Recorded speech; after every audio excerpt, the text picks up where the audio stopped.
shortest speech since let me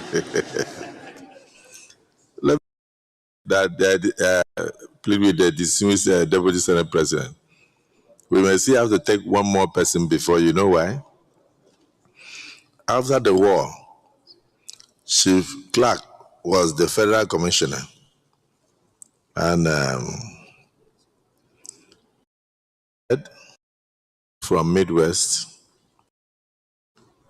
he went to rebuild schools in Enugu and rehabilitated the University of Nigeria, Nsukka, which was actually built when he was the Minister of Education in the Eastern region, Dr. Iban Akpabio. But he had gone down because the bullets and bombs destroyed most of the facilities. Then he went ahead to send about 9 science teachers from the Midwest to the then Benue Plateau State to go and assist them educationally. And then from there, he brought students from the North Central, that's Benue Plateau State, to come and school in the Midwestern region and parts of Enugu State, and brought many other students from the North to the Midwest. Today, many of them are prominent citizens of our country. So I was looking at the distinguished Senator Lalong, and I was wondering whether he was one of those beneficiaries. So I said I must give him an opportunity in case it was his father that was a beneficiary. But if he was a beneficiary, respect to Sir Edwin Clark, the Pan-Africanist. Thank you very much, my dear Senate President, the leadership of the Senate, very distinguished senators, and eminent Nigerians that are here on behalf of our late father and grandfather, Chief Edwin Clark. Mr. President, when Dixon mentioned some of his contemporaries, he left out one important one. That is why I will fall within the beneficiaries. My siblings were, because he sent a lot of people from the south to Plateau State. But the most important thing was when he introduced a concept called hand across the Niger. As a Speaker of the House of Assembly then, Solomon Lar led us to the Niger Delta. For me, it was the first time to experience Niger Delta, to also understand Niger Delta. Before that, we were thinking that Niger Delta was a hope for agitators. But at the time we got to Niger Delta, I also had opportunity to stretch my hand to the Niger Delta. And when we came back, Plateau was not the same again. At the time of our travel, during impeachment and so on, Chief Edwin Clark spoke for us more than any other person. He was the voice of the minorities. Today, I am still also a northerner, but the voice is still there, crying. It was there crying when we lost Chief Solomon Lar, and Chief Edwin Clark took his place. Today, he is gone. On people of Plateau State, and especially the North Central Zone, will also join you in praying that may the soul of Edwin Clark rest in peace, and all his other contemporaries. I will also support the fact that something be done in his memory. Not only putting his name on the national, but at least, because I used to ask, it is something should go beyond putting somebody or naming a street. Let us let the younger ones know that he did something. And the only way to do something is that let some events be done yearly in his memory. That's the only thing that our young children will know. Of Edwin Clark are the souls of all the faithful departed. Through the mercy of God, rest in peace. Thank you, Mr. President. Deputy Senate President. Thank you, Mr. President. My distinguished colleagues, the family, members of the family of late Pa Edwin Clark, and so on. We're having the second valedictory session for Pa Edwin Clark. And the reason was, first was as a result of the motion that was brought by Senator Jewell. And we took that opportunity to conduct that valedictory session. But thereafter, there was a visit to officially inform the Senate about the demise of Pa Edwin Clark, led by the leader that was led by Ambassador Dr. God knows Igali. And we thought of something. We had a valid session, but the members of the family, the well-wishers, and other people, Nigerians, did not witness that. And they ought to be here. And then we said, we must hold a full validity session for the late elder statesman, Pa Edwin Clark. And that's why we're having this today. Mr. President, that said, let me extend my condolences to the family of late nationalist, a patriot, Pa Edwin Clark, to his native Delta state, to Niger Delta region, to this Senate, a member of this Senate, and indeed the entire Nigerian people. He was a nationalist, a man who loved his region, who stood for the plight of his region. He stood for the plight of the people of the region. But that did not take away the fact that he wanted a united Nigeria. A united Nigeria. He served this country meritoriously, served his state,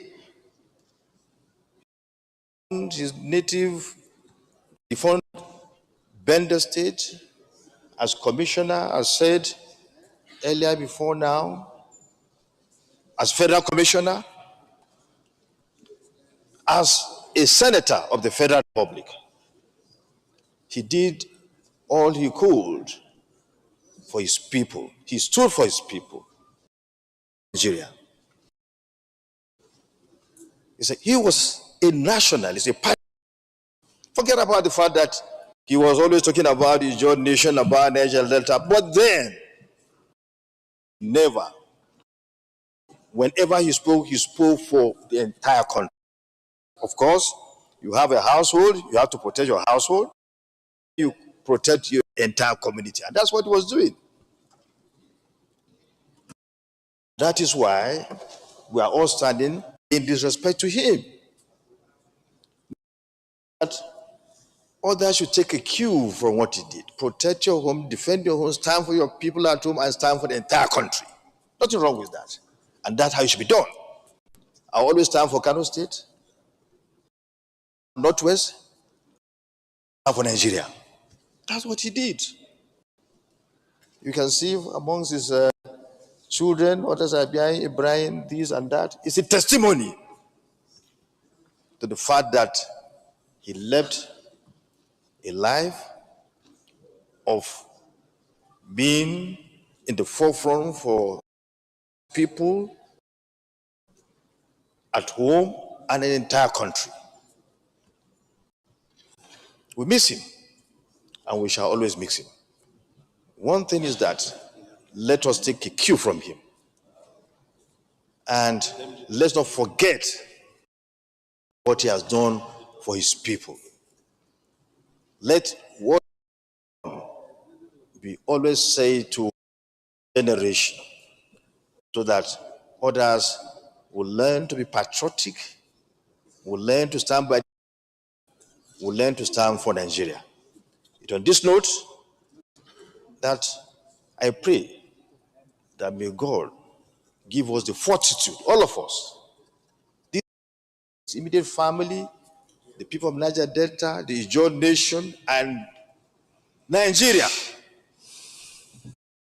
bear the laws of this elder statement. Thank you, Mr. President. Thank you. Let me end this by letting the family know that with the avalanche today, he clearly the demise of late patriarch and icon. His sweat on earth definitely were not in vain. From the North Central, the very powerful remembrance by Senator Lalong of what I said he did when he was a federal commissioner, and even the proposition he brought forward of the handshake across the Niger that united our people on today in the minds of the people clearly shows that the efforts that he made were and could never have been in vain. I'm saying this because I understand that just yesterday, one of the presidential aspirant, Peter Obi, His Excellency and former said that the labors of leaders who have passed on were in vain. They were not in vain. The mere fact that Nigeria is still standing together shows clearly that their labors were not in vain. Very few countries that came up with the size of Nigeria are still together today. Many have been fragmented. Edwin Clark lived through the days of USSR, and they went into they scattered into various countries, and up till now, war, trying to see whether they can come back together. Nigeria, despite our difficulties, God has kept us together because of the voices of people like Edwin Clark. So clearly, his labor and labors. And for those in the social media who like to tweet, Nigeria has an unregulated social media system. So they let them wallow in it and then take this situation and propagate all sorts of falsehood and all sorts of narratives. Some of them in the social media were not even born when Edwin Clark was very active in service. And so they couldn't have known some of the things he did that we are remembering today. And yet, when somebody makes a statement that the labors of past are in vain, I beg to disagree. Let Brother Peter Obi show leadership like Edwin Clark did by resolving first the crisis in the Labour Party. For a man who wants to run Nigeria, you have one of the smallest parties in Nigeria, and you cannot even resolve the crisis in that Labour Party. Is it the crisis of Boko Haram that you will come and resolve in Nigeria? I would like us to be known for what we did when we had the opportunities. As I speak now, I can tell you about the dualized thoroughfares in my state. I can flyovers in my state. I can tell you about the best international hospital in my state. I can tell you about the monuments of government houses for the governor and deputy. I'm one of the best digitalized governor's office. I can tell you about the stadium in West Africa. I can tell you about the free and compulsory education that I did for all Nigerians. I can tell you about the unity I brought in religion by sponsoring over 5,800 Muslims, over 12 to 15,000 Christians to Rome and to Jerusalem. But then, those who are aspiring as presidential candidates to cause division with their mouths, using the social media, tell them to resolve the small crisis party they have in Nigeria before they come to talk about the larger Nigeria. But for the social media, it is unregulated. I wish you luck as you have a field day. I'm saying this because this is what Pai doing if you were alive. So I've started. May his soul rest in perfect peace. Note, may we rise to observe 1 minute silence in honor of this icon. Let me, before we do so, just to recognize that while we're speaking, the leader of the House of Representatives, our brother, walked in from Niger Delta region. Humble leader, we are happy to see you, even though you are staying at the back. You should have come to the front.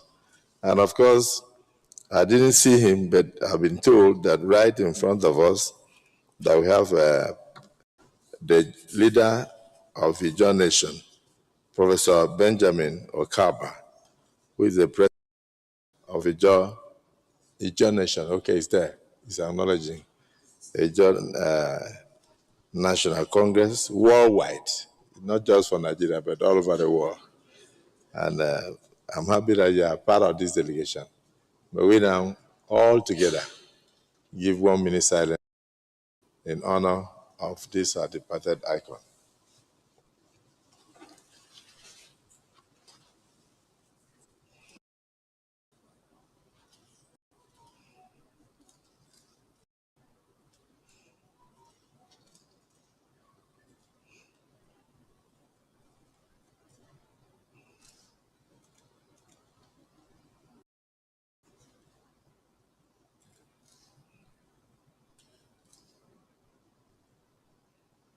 May the great soul of our Edwin Clark, who gave his all in the service of the Niger Delta people, the minorities of Nigeria, the Nigeria as a nation, rest in perfect peace.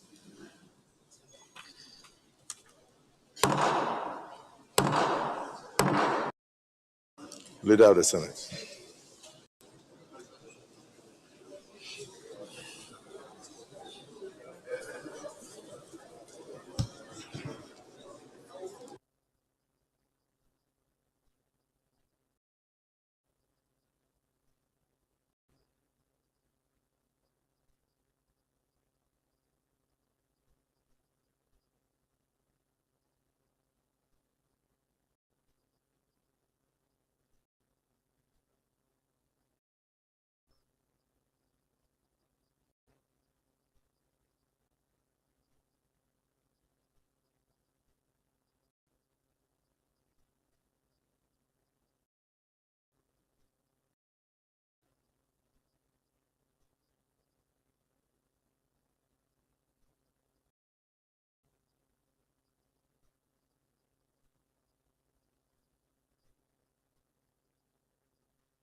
Distinguished senators, please allow the visitors to move out of the chamber.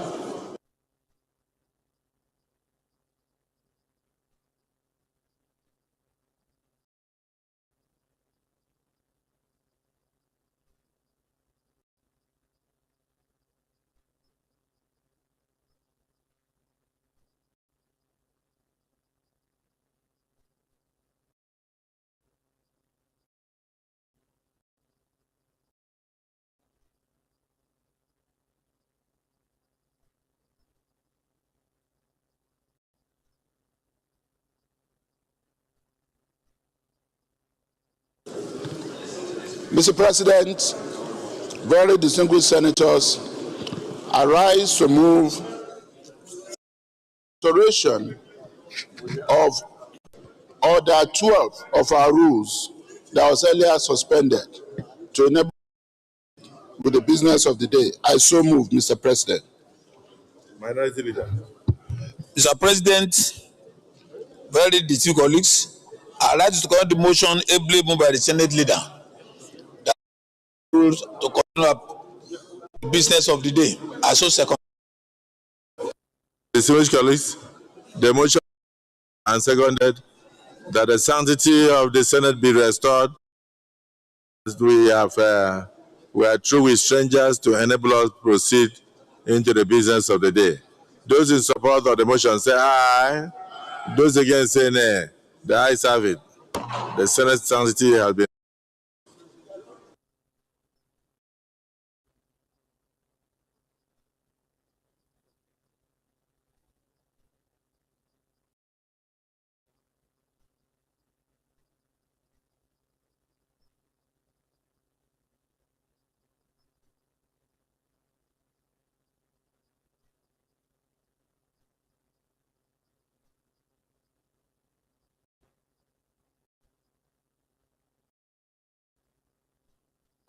Please take your seat, distinguished senators. Please take your seats.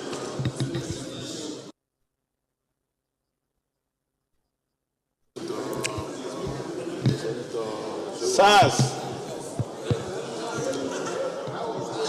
please take your seats.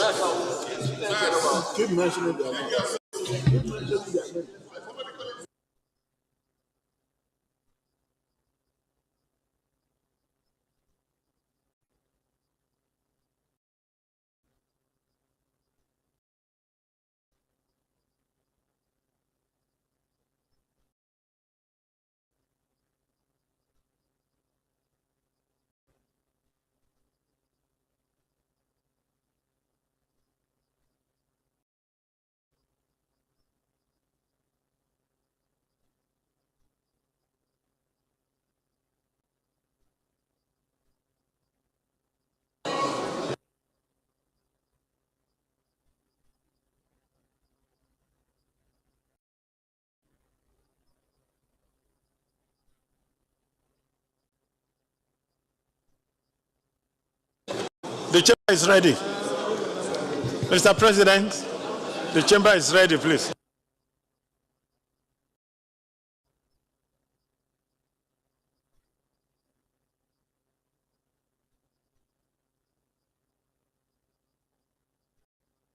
Let's vote the bills. Please give all senators the bill. Proceed.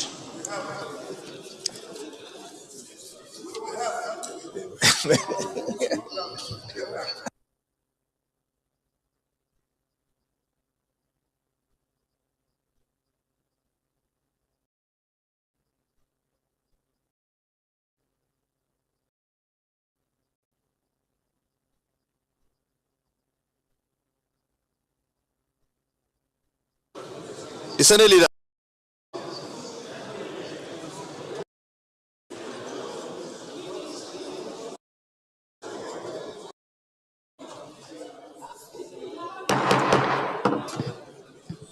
Mr. President,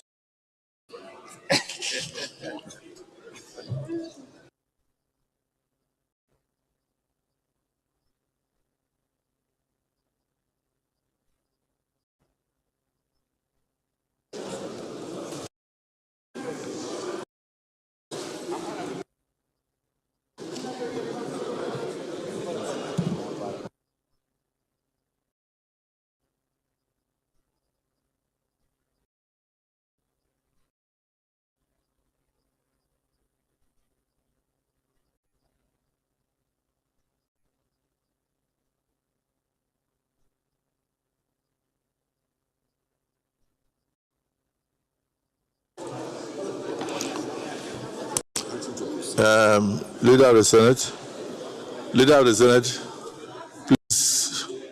call on the Senate to proceed to Committee of the Whole to continue its deliberations. Mr. President, very distinguished colleagues, the second order of the day is the consideration of the report of the continued consideration of the report of the Committee on Finance Reform Bills, as listed on the order paper. Distinguished senators will recall that the report of the committee was presented yesterday. Distinguished senators will recall that the report of the committee was presented yesterday, Tuesday, May 2025. Mr. President, I therefore move, with your permission, that the Senate do resolve the whole for further consideration. So move. Minority Leader. Mr. President, distinguished colleagues, I like to second the motion that the House resolve to Committee of Whole to consider clause by clause the remaining part of the tax bill. I so second. Distinguished colleagues, the motion has been moved and seconded that this August Assembly do resolve into Committee of the Whole to continue the deliberations and considerations of the finance bills, two of which are those in support that will be moved to Committee of the Whole. Those against say nay. The ayes have it.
Distinguished colleagues, Joint Establishment Bill 2025, SB 583. Long title on page 1, an act to establish the Tax Appeal Tribunal and the Office of the Tax Ombudsman for the harmonization, coordination, and settlement of disputes arising from revenue administration in Nigeria and for related matters 2025. SB 583. Clauses 1 to 10. Yes, dismissed Senator Adamu Alero. Clauses 4, Mr. Chairman. The board shall consist of shall be the executive chairman of the Nigerian Revenue Service. I think based on what it should be the executive vice chairman. This should change to executive vice chairman in line with what we approved yesterday. What we amended yesterday is what was amended and approved yesterday. We move that this should be amended to read: the board shall consist of the chairman, who shall be the executive vice chairman of the Nigerian Revenue Service. Thank you. Who shall be a non-executive? No. And No, this is joint tax board. Okay, joint tax board. so the senior chairman of the finance committee, your comment. No, I think the motion is correct. For the executive chairman, the executive chairman to be addressed as executive vice chairman. I think it's a typographical error. When we are reading our clause, because there's no change in our clause. So from the interpretation page, you will see that the executive chairman has been changed to executive vice chairman. And this is for the joint tax board. He is to chair the joint tax board. But what the Senator Alero is saying is that it should be properly named as that the board shall consist of the executive vice chairman, who shall be the chairman of the board. So I can move a motion. Move a motion to correct it. Okay, I will second the motion. He has moved the motion already. Move.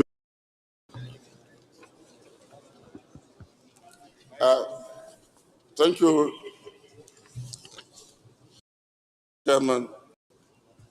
My name is Senator Mohammed Adamu Alero, representing that Section 4, A, the composition, the chairman shall be the executive vice chairman of the Nigerian Revenue Service. Yes. This should be amended to read executive vice chairman of the Nigerian Revenue Service. Thank you. Any seconder?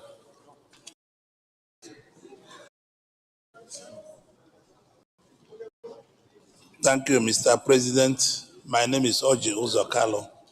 I stand to second the motion ably moved by Senator Adamu Alero. Item 4, composition 4 of the board should be chairman of the board shall be the executive vice chairman of Nigerian Revenue Services.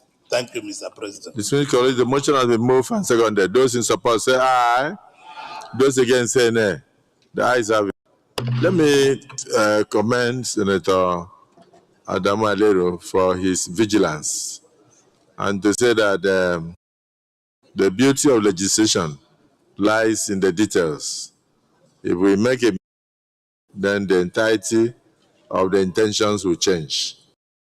So you can have an opportunity to correct back to the judiciary. So this is very important. So now that we know that it is the management, the Joint Revenue Board, and the head of the management is the executive vice chairman. So we must avoid to do with the executive chairman. So the executive vice, who is the head of the management of the Nigerian NRS, also Nigerian Revenue Service, chairman of the joint tax. So it goes, Clark. I hope you've noted it. Page 2, 4. The same place. So,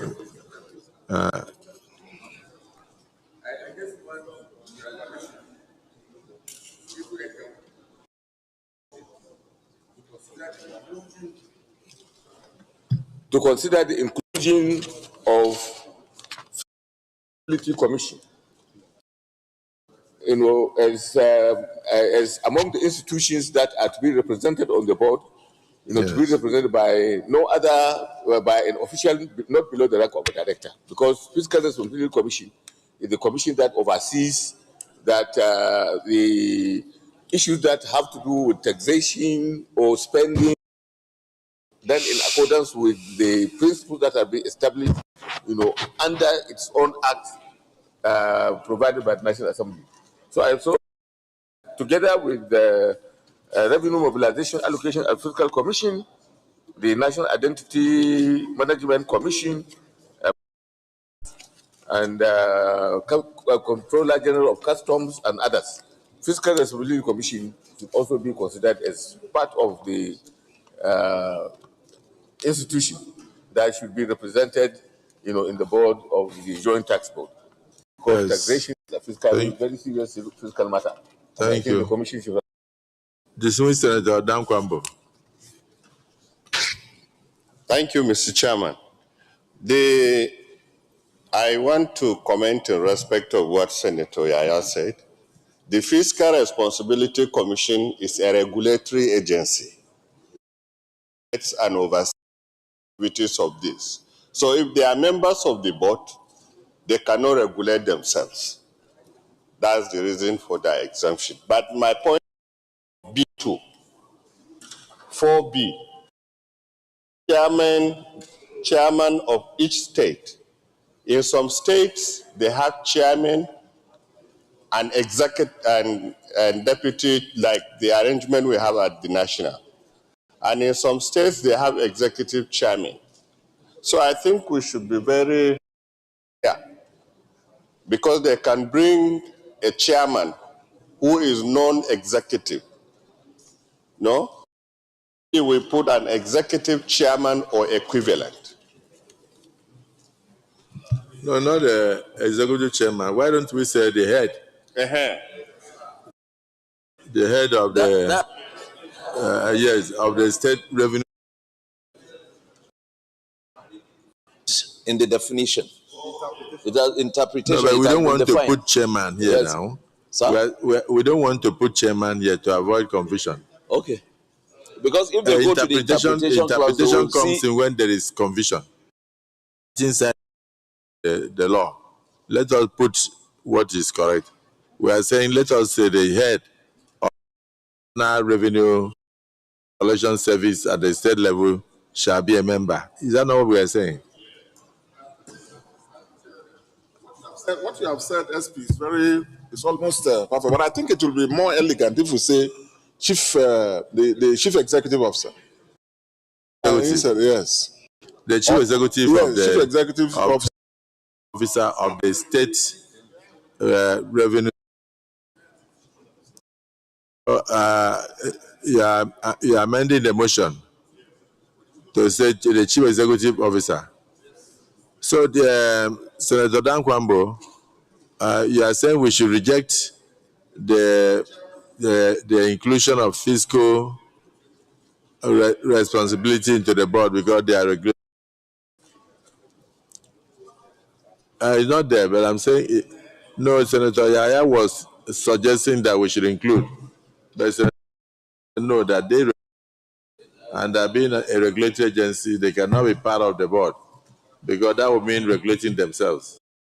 Agree with that? Okay, so that your suggestion is noted but rejected. Then now the other one is that we should put the chief executive of the state revenue service instead of saying chairman. Because I want us to avoid this chairman, so we don't confuse the chairmanship, and then tomorrow we start running to court. Those in support that the chief executive officer of the state revenue service and not the word chairman are proposed and second, they say aye. Those again say nay. The aye. Yes. Clauses 11 to 20.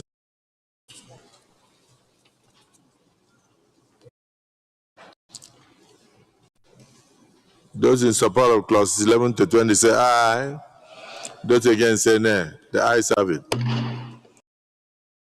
21 to 30. Yes.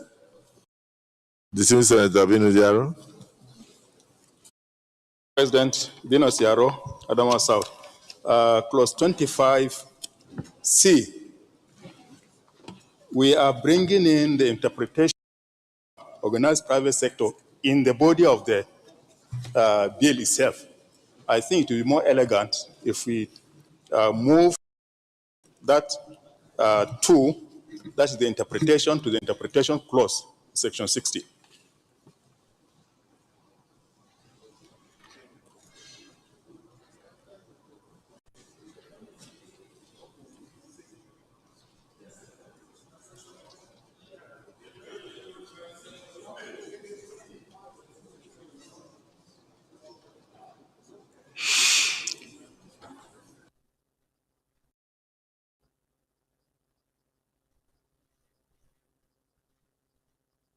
Yes, any comment from the chairman of finance? I agree with it's already in the interpretation clause as well. So, but there wouldn't have been need. It shouldn't be there. So, it's already there. So, distinguished colleagues, the distinguished Senator Yaro is upheld. This should be moved to the interpretation clause and not in the body of the law. The chair notes. Finance chair notes. Clauses 31. Those in support say aye. Against say nay. The ayes have it. Clauses 41 to 50. Those in support say aye. Those against say nay. The ayes have it. Clauses 51 to 59. Yes, clause 59. Mr. President, distinguished senators, my name is Mohamed Tahir Munguno. I represent Borno North Senatorial District. Mr. President, our laws, particularly the Constitution, frowns at making retroactive because they are synonymous with military dictatorships, with its attendant draconian and obnoxious laws. This clause of provision is retroactive in nature. It purports to bring into fruition actions that were taken even before the commencement of this bill into law. And at this type of legislations because in violation of the provisions of our constitution, which is the ground of the land. And our courts for proud piece of. So I pray that that law should be expunged for being retroactive and retrospective. Yes, the senior advocate of Nigeria, Chairman Judiciary. Thank you, Mr. President. I stand to state that, with respect, what the Chief Whip has said is not correct. If we look at Section 59, there are savings and transitional provisions. The actions that are taken by the IFRS today, those actions must have legal backing. What this is saying is that those actions will be assumed to be actions of the new body. So that, for example, if you are suing the FRS, is no longer existent, who are you going to sue? There must be something that says this person you can sue. These actions are the back, and that's what it is. And it is the same thing where you repeal an act, and there is a body in establishing that act. In order to save the actions of that body, you have transitional provisions and that is what this is. So it's not the same thing as when you have retroactive provisions. Thank you. So it is not retroactive. It is just to preserve. It's transitional. Yes, Senator Nengi. You know, the chief whip is also a member of this committee, the finance committee, and therefore went to the floor at our retreat. Argument that the SAN actually quoted actually prevailed. It's a transitional rule. There's nothing like draconian. But I understand where it's coming from. This has nothing to do with draconian. This thing is to making sure that all the corners are actually tight, so that there will be no room for manipulation. The chief will brought this matter, and it went through a lot of discussion. And probably he wanted to. Don't overemphasize, because the gallery people are watching. I thought he wanted to use his chief whip position. So we give the chief whip the opportunity to withdraw his earlier objection. Chief whip. I fully concur with the provision of my Dilana Silk and my senior Senator Abdul Nengi, and I beg to withdraw. Your area observation is withdrawn. Yes. Observation observation noted and rejected at no cost.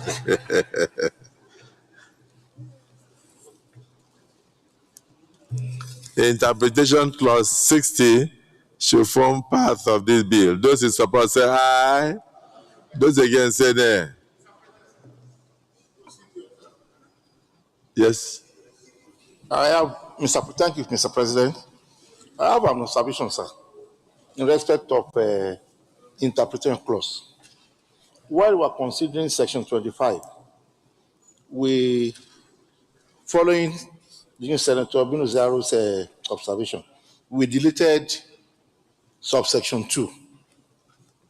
And the chairman did inform the House at that time that in the interpretation clause, I have gone through, it is not there.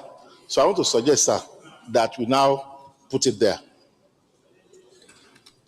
Organized private sector. What Senator Sharafadin Ali is saying, that what we move from the interpretation, that one should be now be included in the interpretation clause.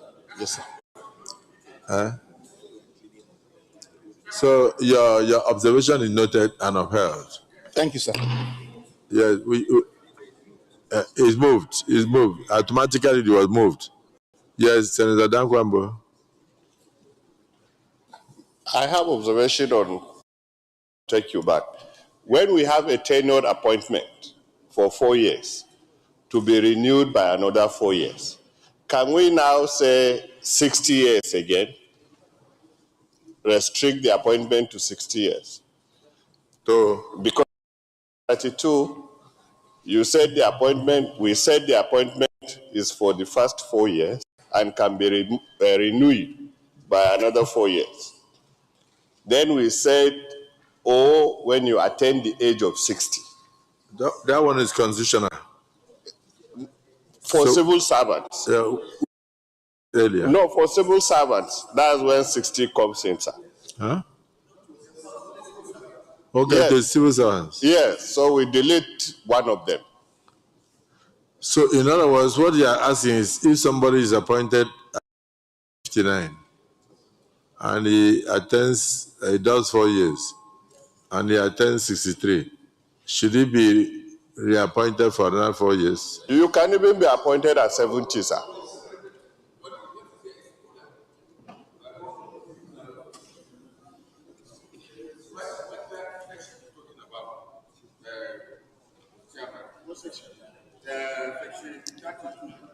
Of page 32 on page 20.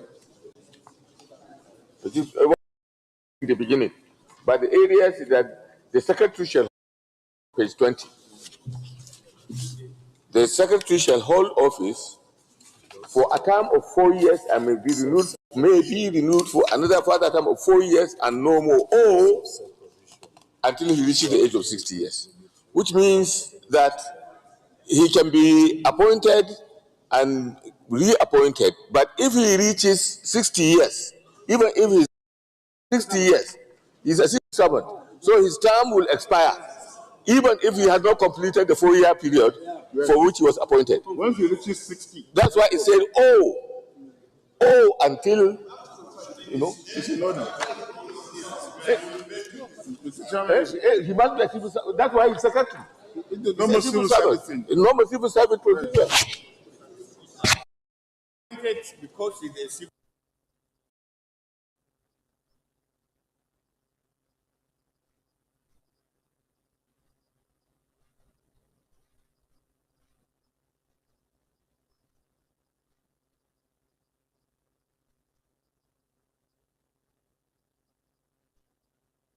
Yes,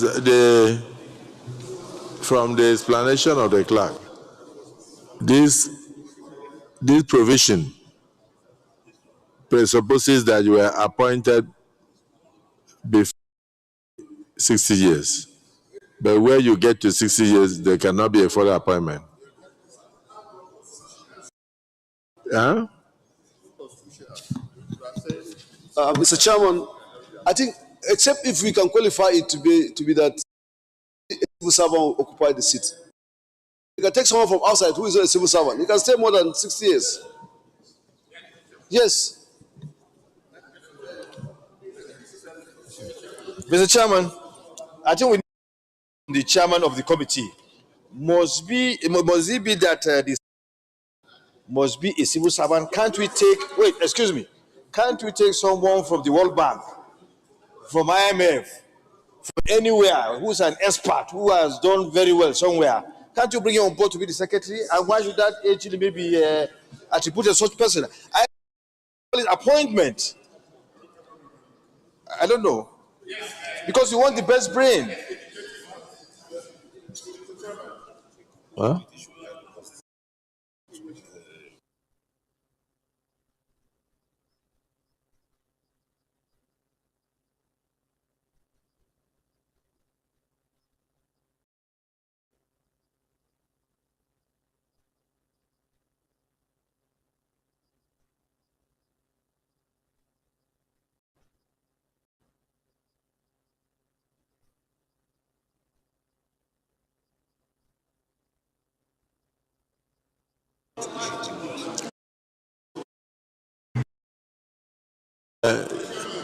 The distinguished Senator Adams Oshimole. Mr. President, sir, thank you very, very much. I do not think the criteria for appointment to someone being in the civil service. I think with other rules we have made, the emphasis should be on the competence. And you do not want to run everything. We must create a society where people can migrate from the private sector to the public sector, and vice versa. What is important is not even whether you work for IMF or World Bank. There are no special qualifications required. Is the person competent? What qualifications are we looking for? If those are stated in the law, the appointing authority can decide whether to find the person from the civil service or to find the person from the private sector. Your Excellency, when I was governor, I found that sometimes there are jobs that are better done by people who have spent all their lives in the private sector. If I find them to be of value, I had the pleasure of appointing them. But if I am limited to civil service or civil servants, that is creating yet another dichotomy. After balancing federal character, then you balance private public sector character. Lastly, Mr. President, in all the laws that we make most of the time, ministries are represented at various levels in various boards. Invariably, the minister will nominate and who must be in his ministry. So already you will have civil servant content. I do not think that we should use the sector as a criteria for appointment of a. Mr. President, thank you very much. On the issue of age, sir, with all due respect to my colleagues, in the world we live in now, in the world we live in that is knowledge driven, a digital world, to talk about age as a factor, I think it will be completely unrealistic. I do not appear to be informed by today's reality. There are things younger people can even do better. Again, in all of one thing we should emphasize, the competence of the person. And competence is not informed by age. Sometimes the borderline between age and senility is in the details. So I think we should allow the appointing authority the free hand to look for who we think is a fit and proper person to occupy a position. Too much restriction is helpful to give the executive power to do what needs to be done. Thank you, sir. Clarification. Go ahead. Without prejudice to the experience, distinguished Senator Adams Usmole Senator this is all about you, please, because we want you to take the input from your colleagues. I want to refer you to listen to them, please. To page 8. Yes. When you go to page 8, you will find the management of staff and staff of the board, where you have an overall chief executive and accounting officer, who is called the executive secretary of the board itself. Now, what we are talking here, under section page 19 and 20, we are talking about the staff of the tribunals. The tribunals are established for those and also of the main tribunal itself. Therefore, they are normally drawn from of the board itself. Exactly. That they are civil servants who are now mandated to work on as coordinating secretaries of the tribunals that are established to take care of each zones. Therefore, they are civil servants who are already on desk. Now, if they are appointed as secretaries of zones, when they reach the age of 60, a civil servant will have to retire. That is what this issue is talking about. The tribunals, these are not independent entities. They are entities that are established from within the larger system, which are covered under the staff of the board of the institutions itself.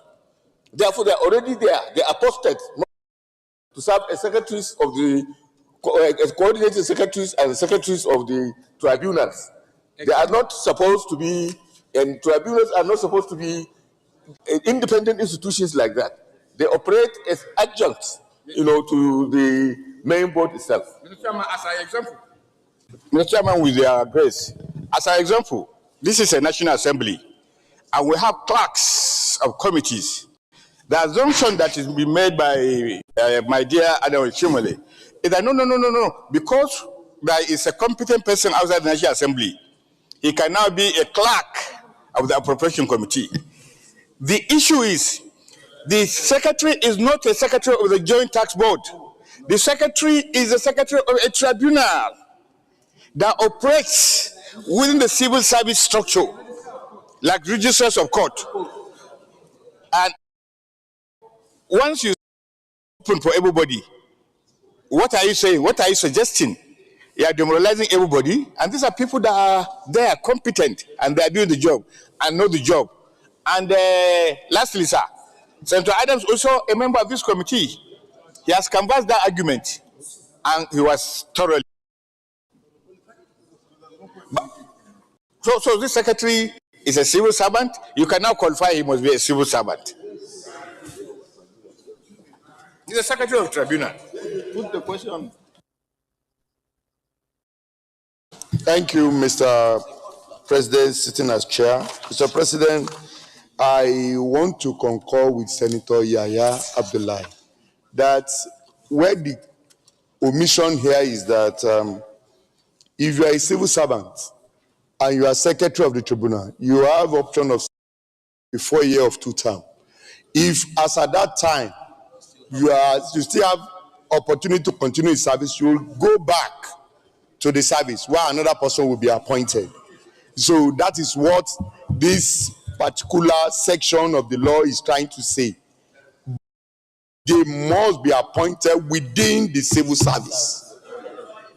within the civil service, and you are entitled to spend 2 terms of 4 years each. And after your expiration of your term, you go back to the service if you have the opportunity of continuing. But if serving as secretary of the board, your time as a civil servant now expired, then you retire, then you go, and another person will be appointed from the service for that particular position. Huh? Thank you. That is it. 4 years and they can renew it. Yes, that's the position.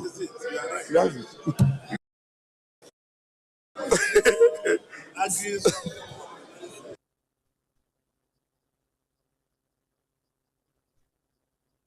Thank you, Mr. President. I think there is just a little bit of disconnect here. That section with respect to administrative staff, and I'll give a simple example. When you have election tribunals, you appoint judges. However, the people that sit at the desk are actually judicial officers who are civil servants. They come and go. It is the same thing here. What you have here is a secretary, an administrative staff of the tribunal, who is a civil servant. And if you don't legislate in such a way that he is also called by civil servant, then you'll be offending another provision. And like I said at the hearing, we as senators cannot make laws to circumvent another law. The law says, for example, civil service says 35 years or 6. To look at this, it says whichever is earlier, it qualifies it, whichever is earlier. So what we are discussing here are actually administrative staff simpliciter, and in order to fall within civil service rules is why that provision has been there. Absolutely correct. Thank you.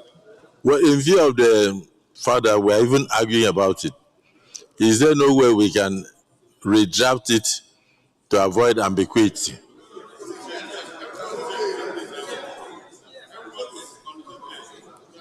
Huh?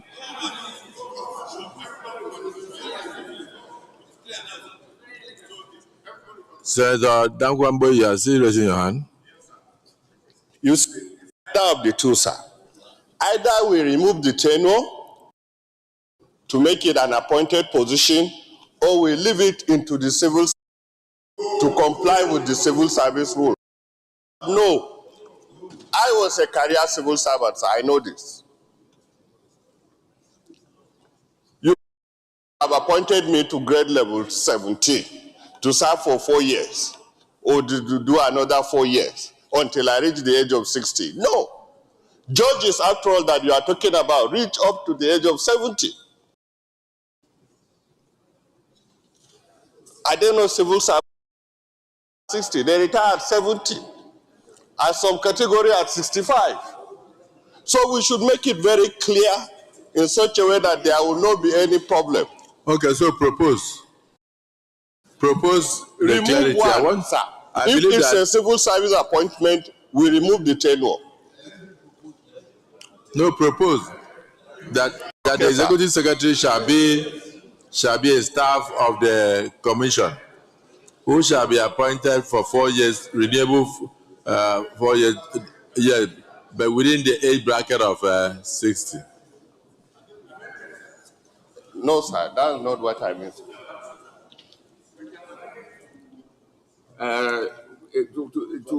To bring clarity, to the issue. Under section 32, subsection 3, we shall say the secretary who shall be as the coordinating secretary who shall be a staff board under section 10. We will look at section 10. A civil servant appointed under section 10 of the now we can say that shall hold office for a term of 4 years. For me, I'm more comfortable with that. Yes, it's more comfortable. Do you understand? Yes, what we are saying is just a question of clarity, so that we know where the secretary is coming from. Now, when you take section 10 of the act, that is where the management of staff of the board. Yeah. So the state, the secretary who shall be the board and a civil servant or a staff of the board under section 10 of this act. Sir,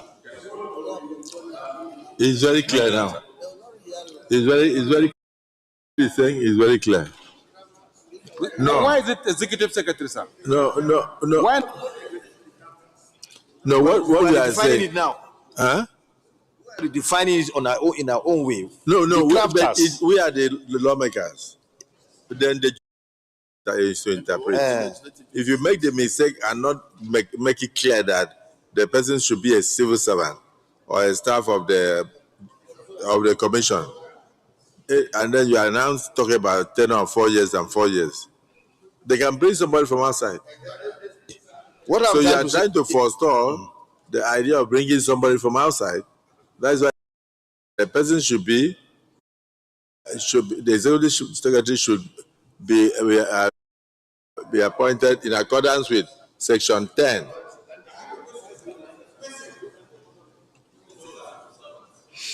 It should be it's for civil servants.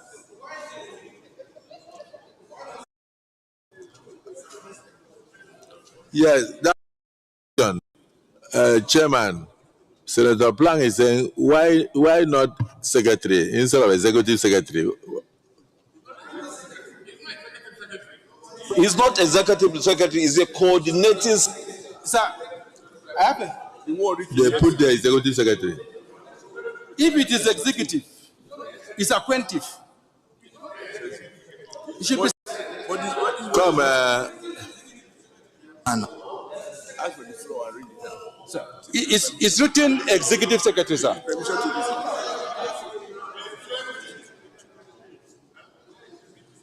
section.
Yes, Chairman Judiciary. Thank you, Mr. President.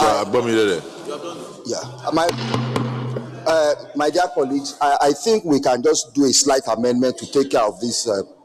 And my proposal or my motion is that we amend section 1, and it will now read my proposal: the minister shall appoint secretary for the tribunal, who shall be a member of staff of the board and shall be responsible for. Then all of his duties follow.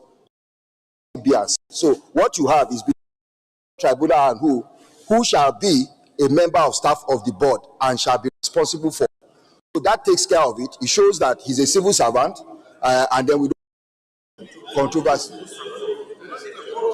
No, I said the minister shall appoint a coordinating secretary for the tribe, who shall be a staff of the board.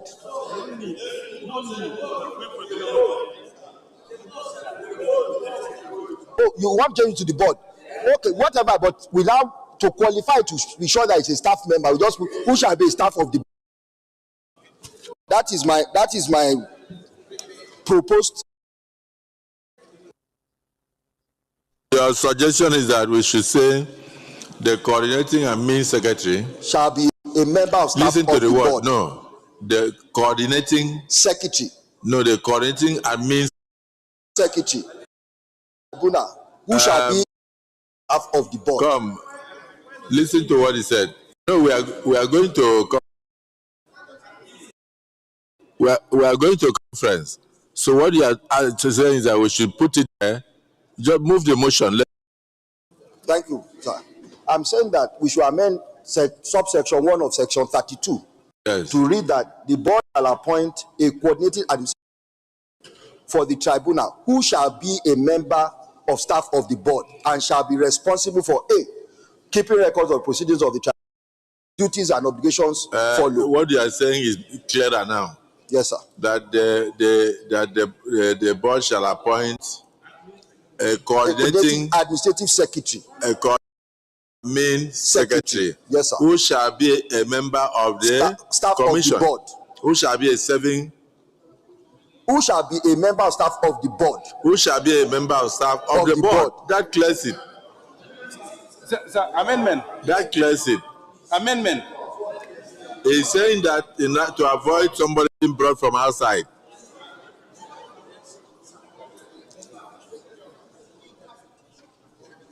Amendment.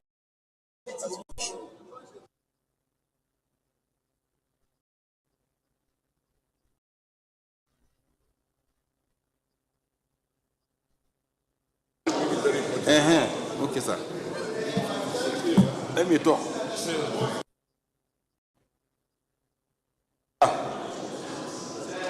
I want to amend. He's not the one in charge of tribunal, coordinating tribunal secretaries. That's why he's saying. That's why the SN should be that there shall be a coordinating. Admin secretary. Admin, stand up and son, your excellent distinguished son, sir. Why not admin secretary? Why coordinating secretary? Coordinating admin secretary.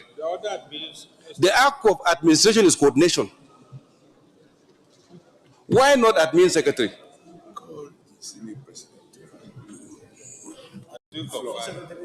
The admin secretary is better, sir. Remove the coordinating admin. No, because the other no, sir, the job. Who are coordinating on no, sir, the job of administrative job is coordination. You are repeating the same thing. Secretary.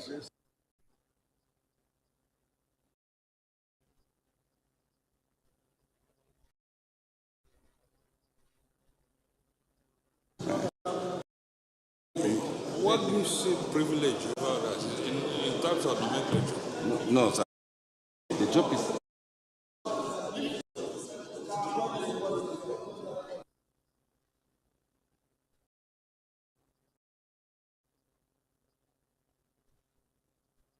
Amendment.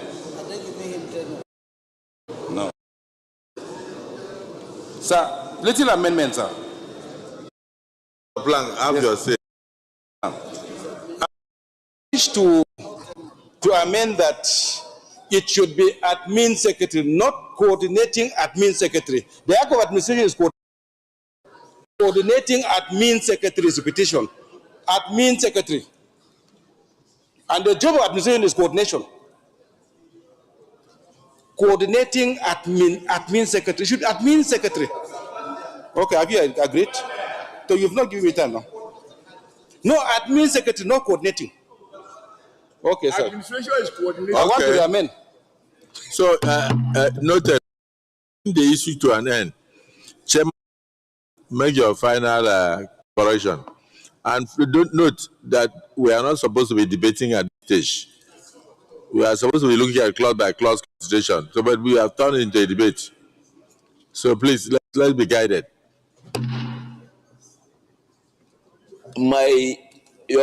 Mr. President, my distinguished colleagues, my motion or amendment, my amendment is that 32, section 1 shall read, the minister shall appoint a coordinating secretary for the tribunal to be a staff of the board. Then A, responsible for the tribunal, and I so moved, sir. Any seconder? Yes. Senator Ani. There's a place I will show you. The staff of the board. Mr. President, colleagues, Senator Professor Anthony Ani, I represent Ebonyi South. I rise to support the amendment proposed by the Secretary Sani Musa. I so second. Well, distinguished colleagues, the amendment by Senator Musa. Huh?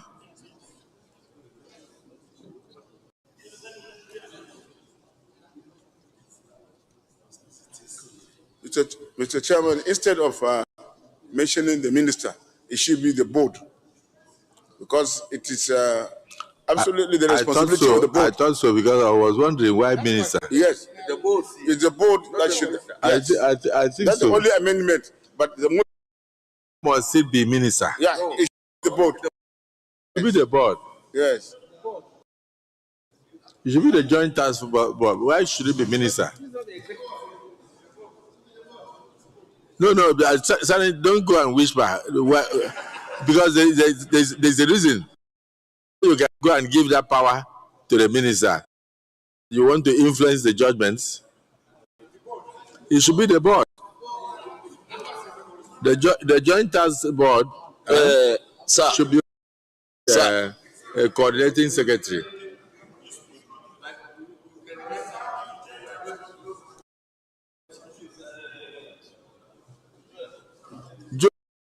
Part of those that remove the board and put minister, say so.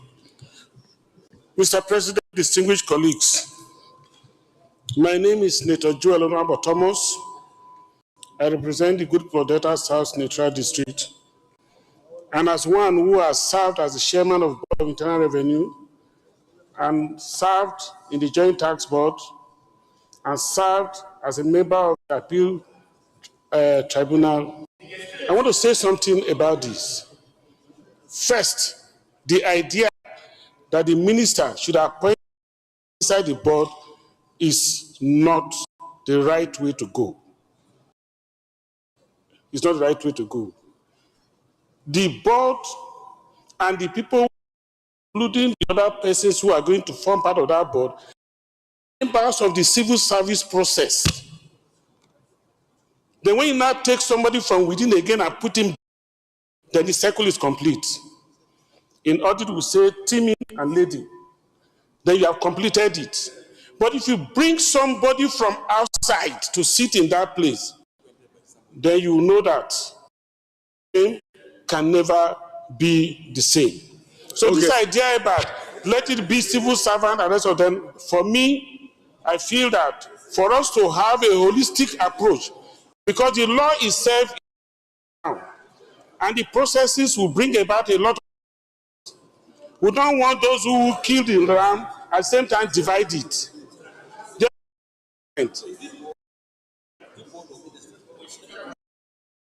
No, you see, the person should be appointed independently.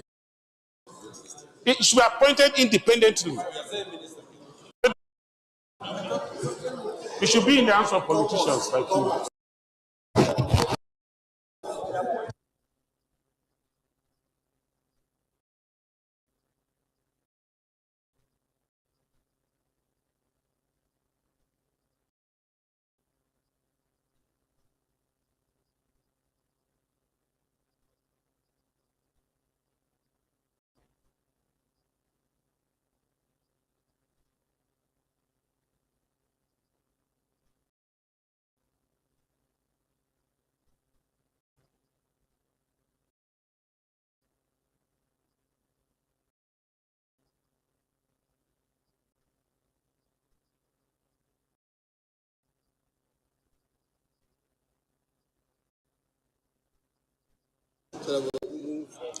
Dismissed Senator Sani Musa had proposed an amendment. Is there anybody that seconded it? Okay, those in support proposed by the finance chairman say aye. Those against say nay. The ayes have it. So we move on. Interpretation clause, what as amended? Aye. Those against say nay. The ayes have it. Short title, clause 61. Those in support that should form part of the bill say aye.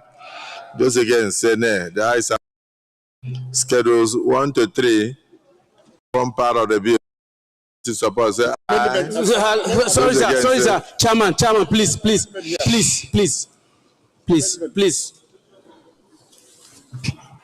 Okay. Mr. Chairman, I have on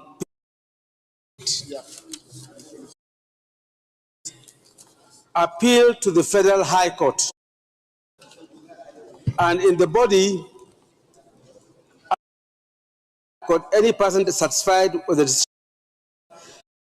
under this bill may appeal against such decision on a point of law to the High Court, not Federal.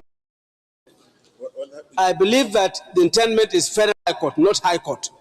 We have Federal High Court, we have High Courts. It depends on. For instance, Federal High Court and the FCT High Court, they have almost same jurisdiction. So if it's in respect, Mr. President, on tax matters, if it's in respect of tax on matters, tax matters is Federal High Court. It started as Federal Revenue Court, and on tax matters is Federal High Court. And there is no state in Nigeria where you don't have a Federal High Court established as at today.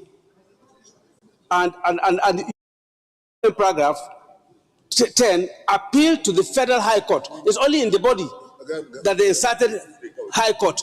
So it's like they mistake Federal High Court for High Court. And they repeated that on page 49. So I think it's Federal High Court, Mr. Chairman. It should be Federal High Court. Federal High Court, the revenue. Okay. Seconded. Okay, these girls, those should go to Federal High Court and not just any High Court. Say aye. Yeah. The ayes have it. So, the Chairman, correct everything to read Federal High Court.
So those in support of schedules 1 to 3 say aye. Those against say nay. The ayes have it. So, Leader of the Senate, we invite to plenary to report progress.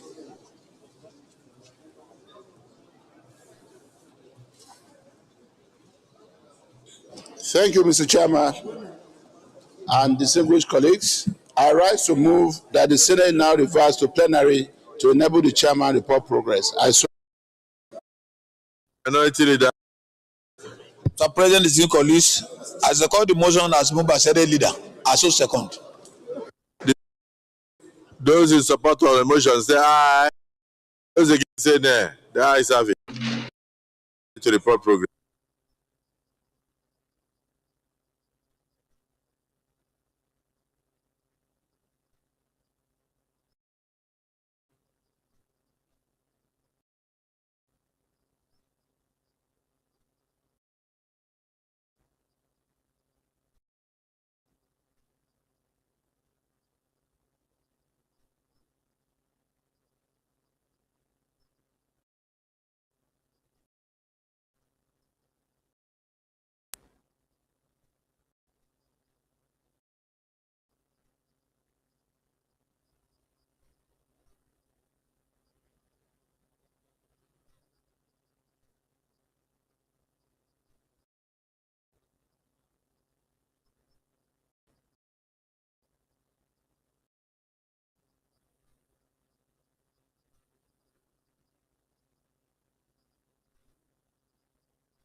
Senator Ningi, take your seat.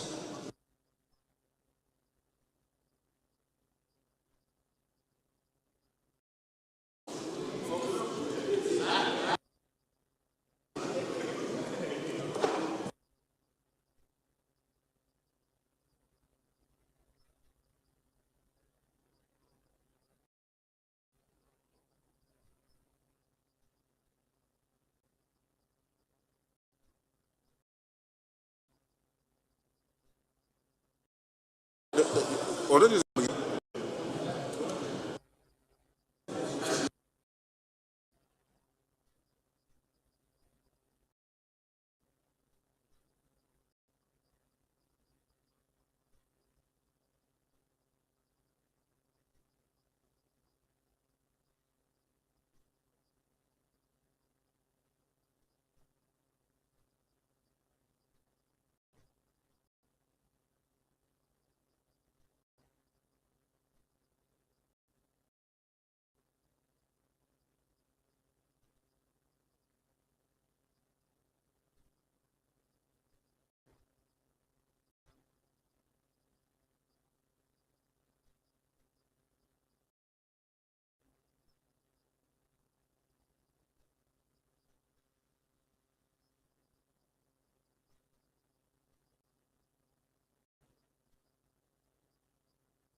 People don't know that the world we live in now.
Okay, so we take it.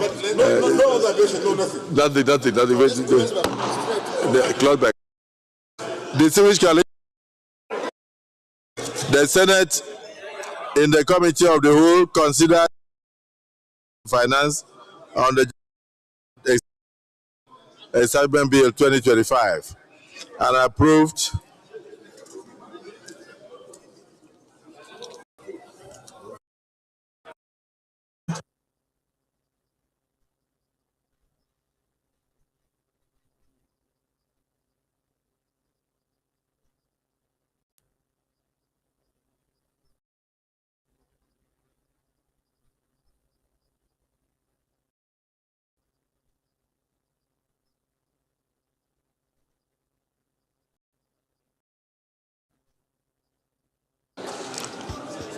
and now to establish the Joint Revenue Board, the Tax Appeal Tribunal, and the Office of the Tax Ombudsman for the humanization, coordination, and settlement of disputes arising from revenue administration in Nigeria, related matters, long title as recommended. Those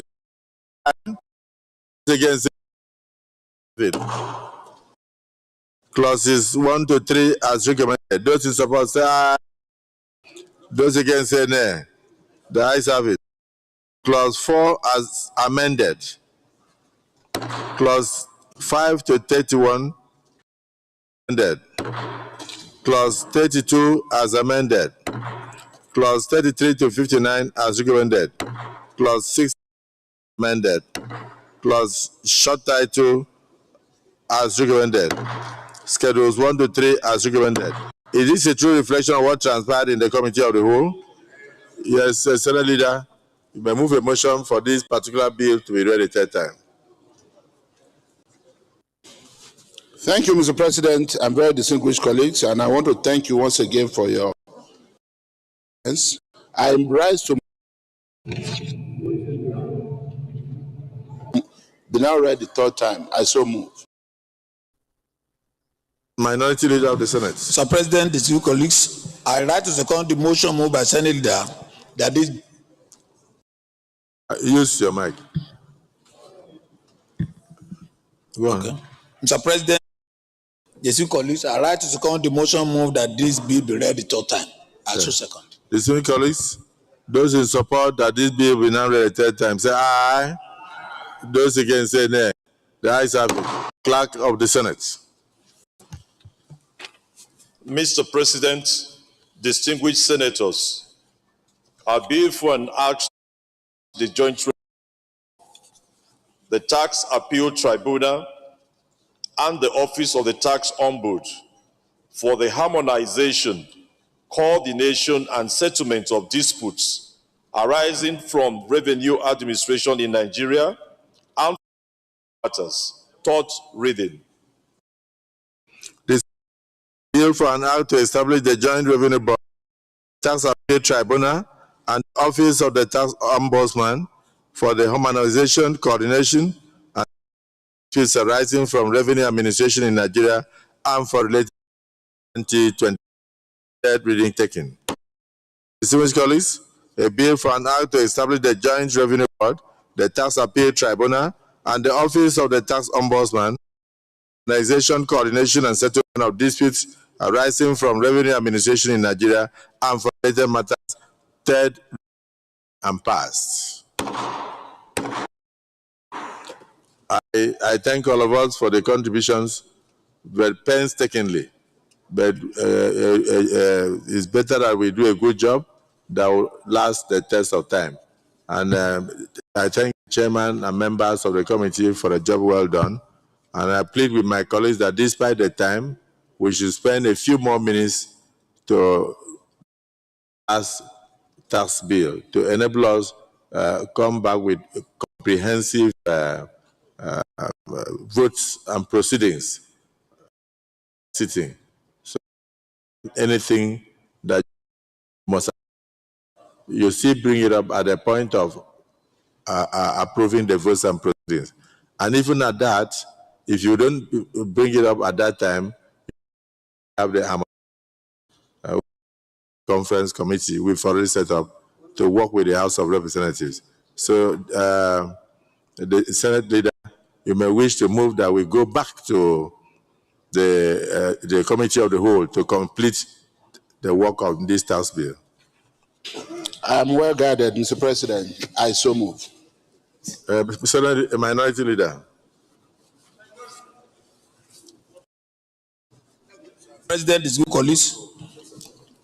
I write the motion that the committee of whole to consider the clause by clause of the last bill on the tax. Thank you, Mr. President. Distinguished colleagues, the motion has been resolved into committee of the whole to conclude on the last tax bill. That we move into committee of the whole. Say aye. Those against say nay. The ayes have it.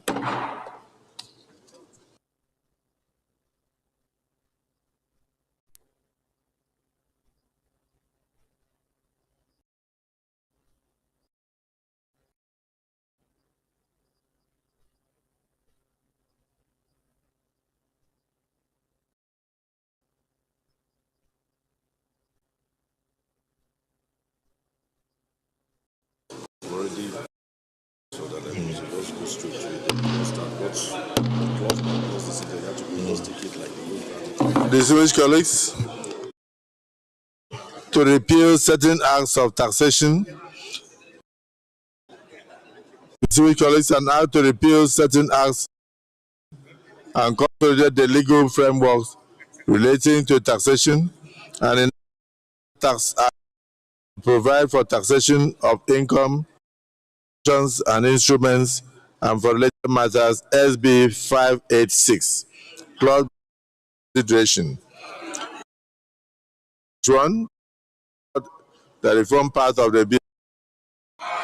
Those against say nay. The ayes have it.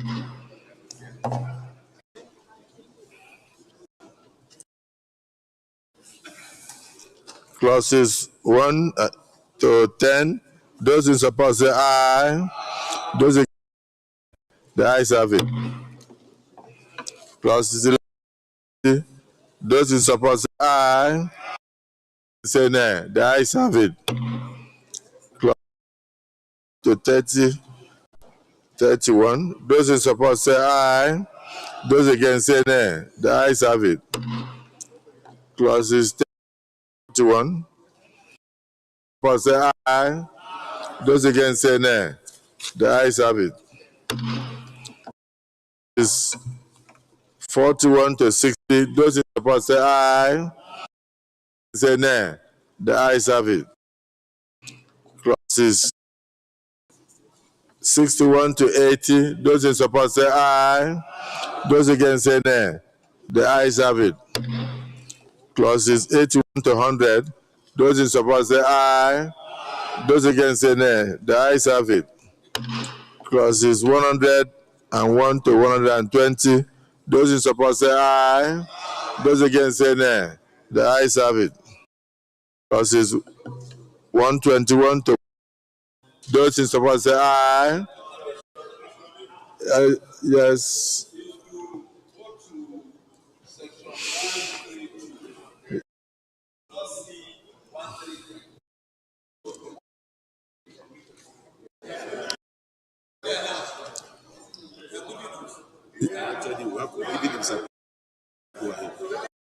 Corrected it. Yes, we're giving them. Yes.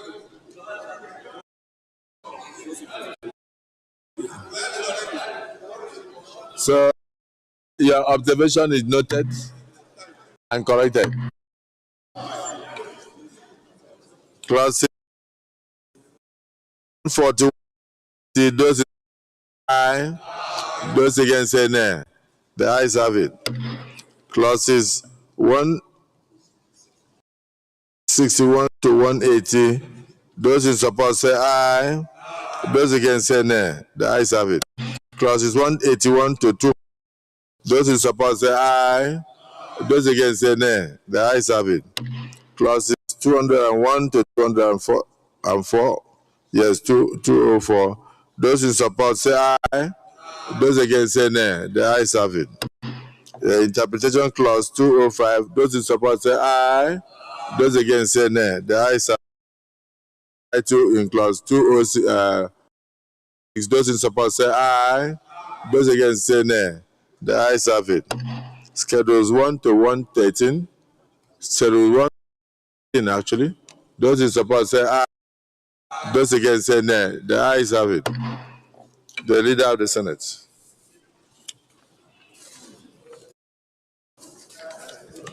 Mr. President, very distinguished colleagues. Mr. President, very distinguished colleagues, to move that the Senate reverts to plenary to enable the chairman report progress. Minority Leader. Mr. President, I write that there is a far back to plenary for the chair to report progress. Colleagues, the motion has been moved and seconded. Those in support that we revert to plenary for the chair to report progress, say aye. Those against say nay. The ayes have it.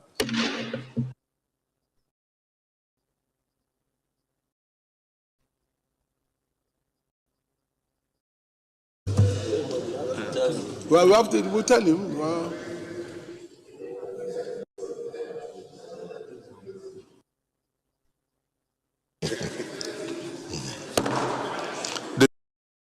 The Senate in the Committee of the Whole considered the report of the committees on Nigerian Tax Bill 2025, specifically an act to establish the Tax Appeal Tribunal and the Office of the Tax Ombudsman for the harmonization, coordination, and settlement of disputes arising from revenue administration and for related matters, SB 583, and approved title as recommended. Number of clauses 1 to 2 amended. Interpretation clause 205 as recommended. To 206 as recommended. Schedules 1 to 113 as recommended. Is this a true reflection of what transpired in the Committee of the Whole? Leader of the Senate.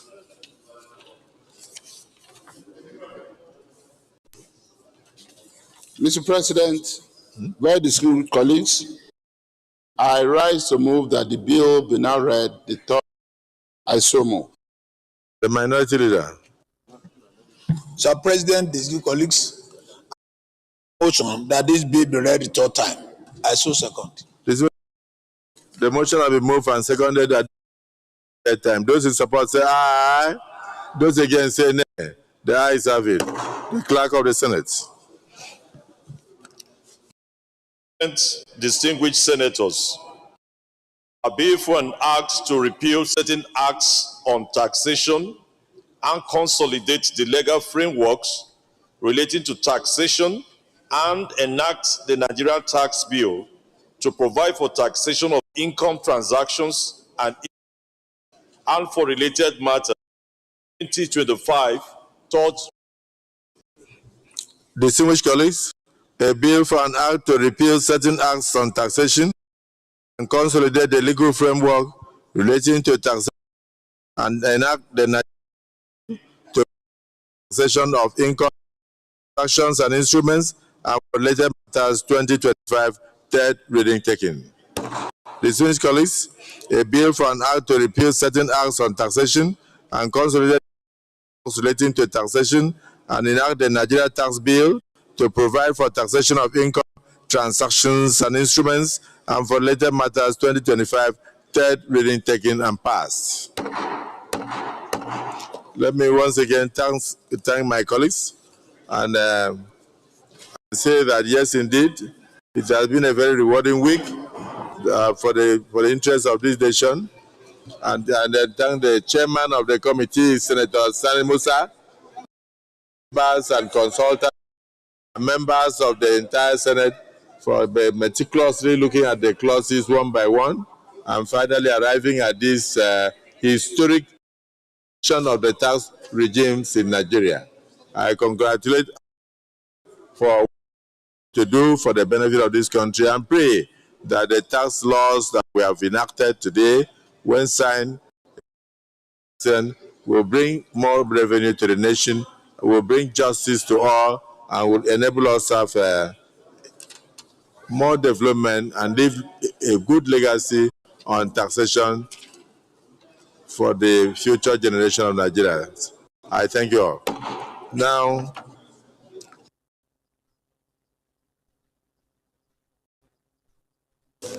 Where is this guy? distinguished colleagues, I want to reiterate the Conference Committee on Harmonization of the Tax Reform Bills as passed differently by the House of Representatives.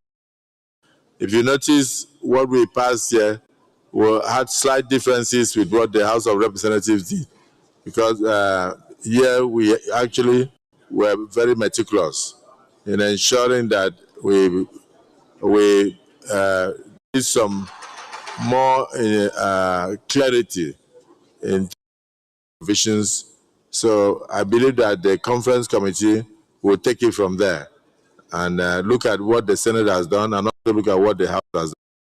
If anybody still has any part of the bill, of the 4 bills that were passed, of taking the votes and proceedings on Tuesday, please feel free to bring it up and we can see make amendment. And at the point of the harmonization, when this committee, feel free to make your input, and of course it will still be considered. And at the end, let us leave these 4 bills for Mr. President to sign, which will not only Nigeria, will bring more money to Nigeria and development, and then leave the bills as legacies for future generations. When government only for a period, others will come after us, but some of these bills were on taxation were very old. Some of them dating back to 1939, some 1901 and all that.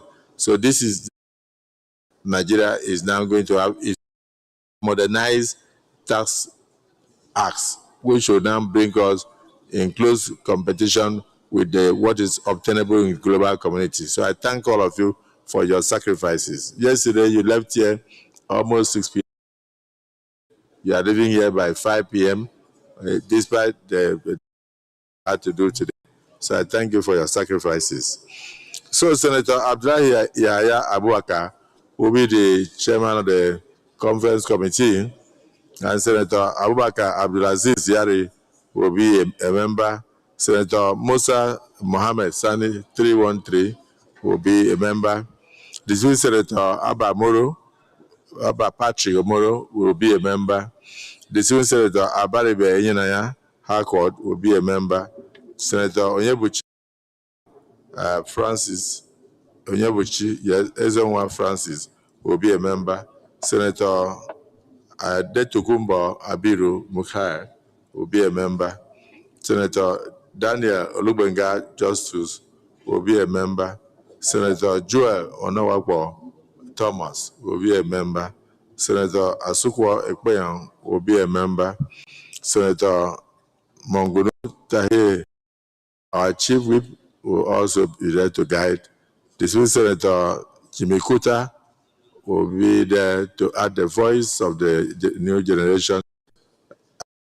Senator Olami Lekon, Adiola Solomon will be there to look at the appropriation side of the bills. The distinguished Senator Adams Oshimole will look after the interests of labor in that conference. You will have to look at the interests of labor in these tax bills as we go into the conference committees. And then we also have the civil senator Babangida Owa, who worked either as permanent secretary work about. From the civil service point of view, you have completed your tenure, and it's time for you to look at these tax bills to know whether indeed you implement them. So you also conference committee to bring the two. I thank you all. Leader of the Senate.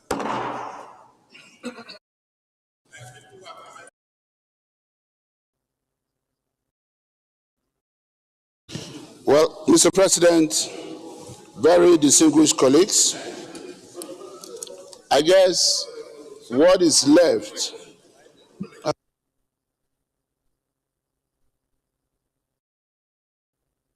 Mr. President, very distinguished colleagues, what is left on my part really is to most respectfully thank our colleagues for the wonderful job they have done. Mr. President, it might appear to say that we are praising ourselves, but I want to place on record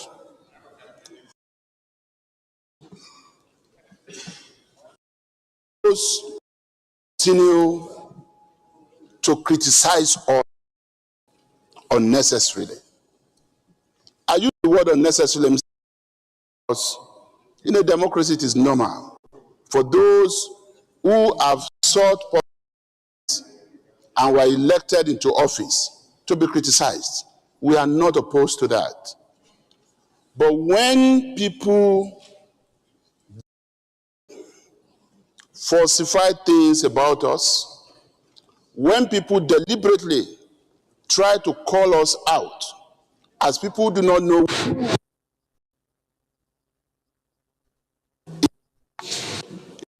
tourism.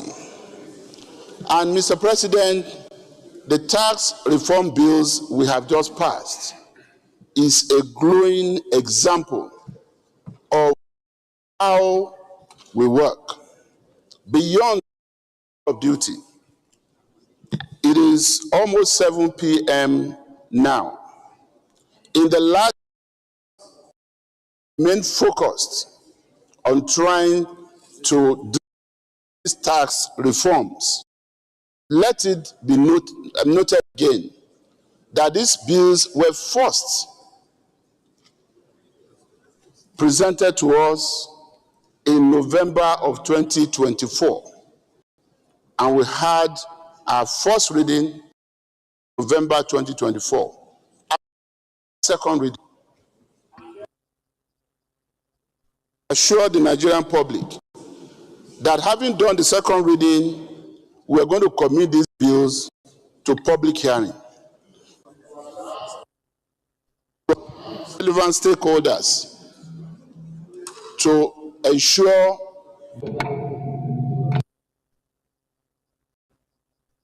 to the public.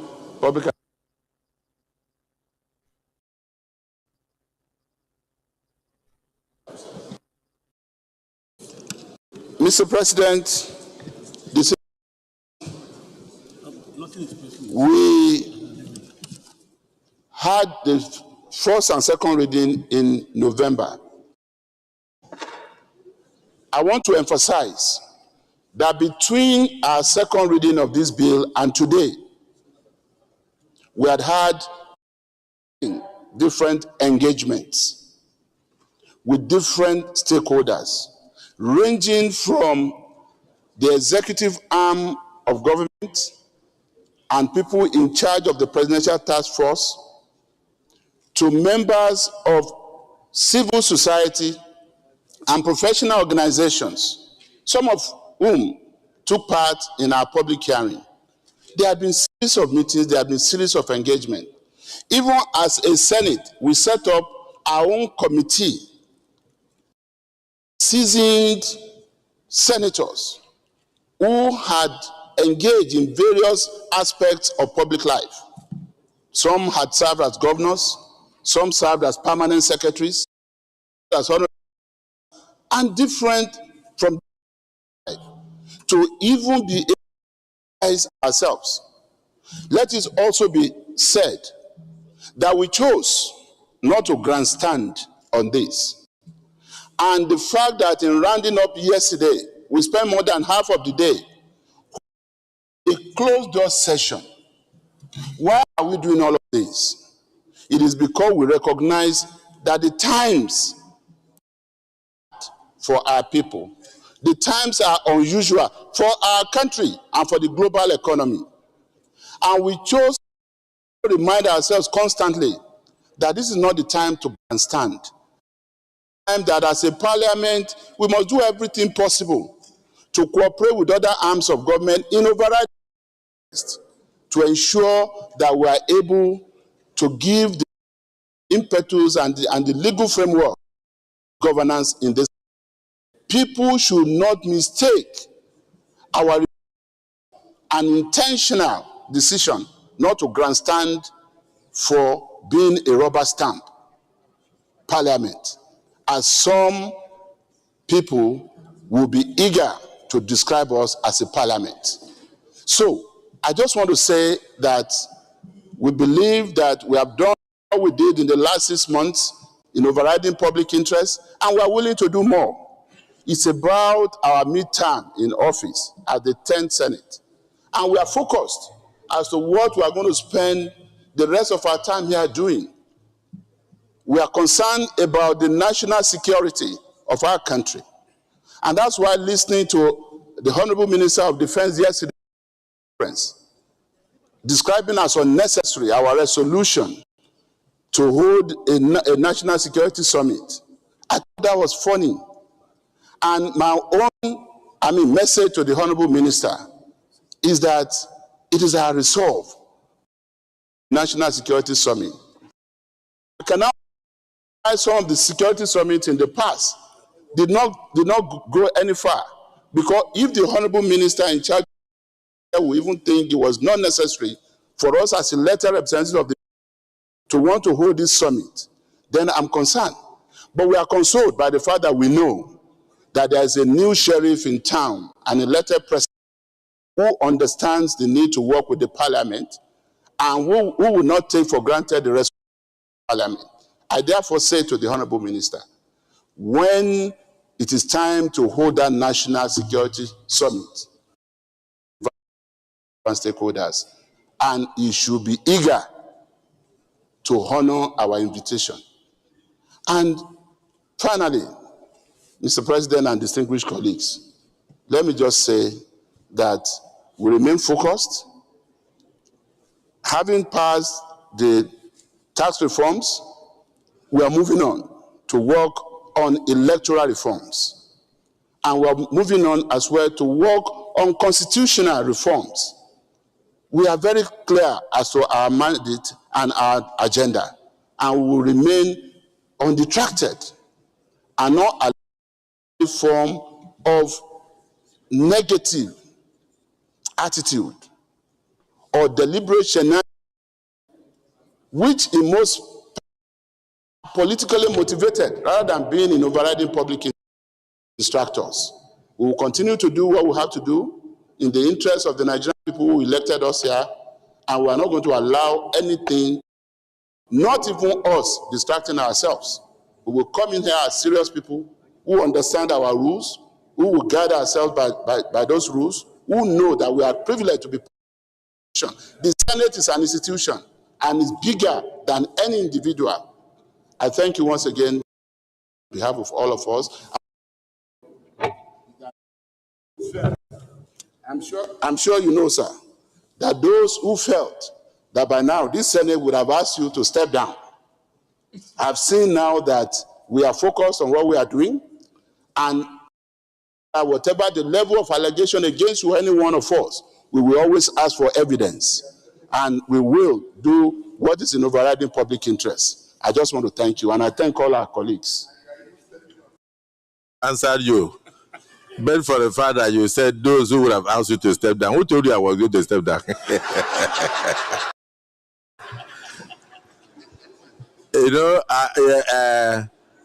if you watch the color in America, there are some black people because of their skins who went to prison. Sometimes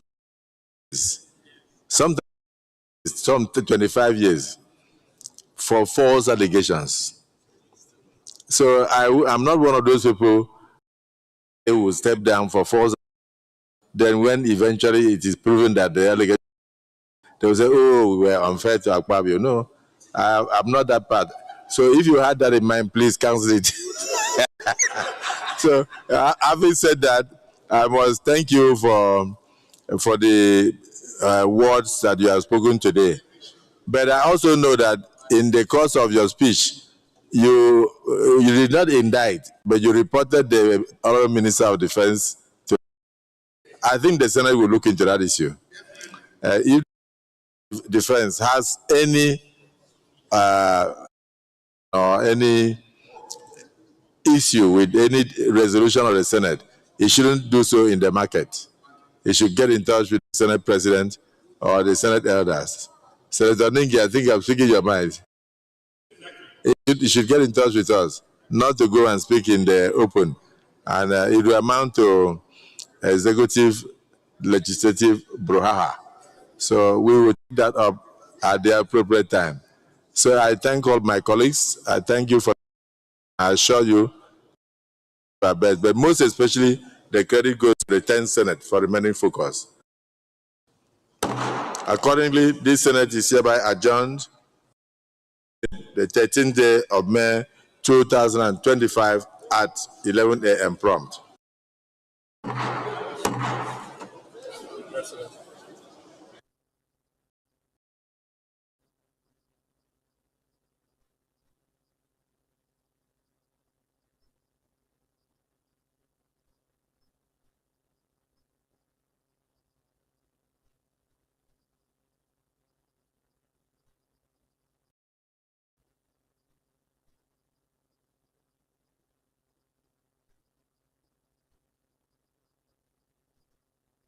Everything.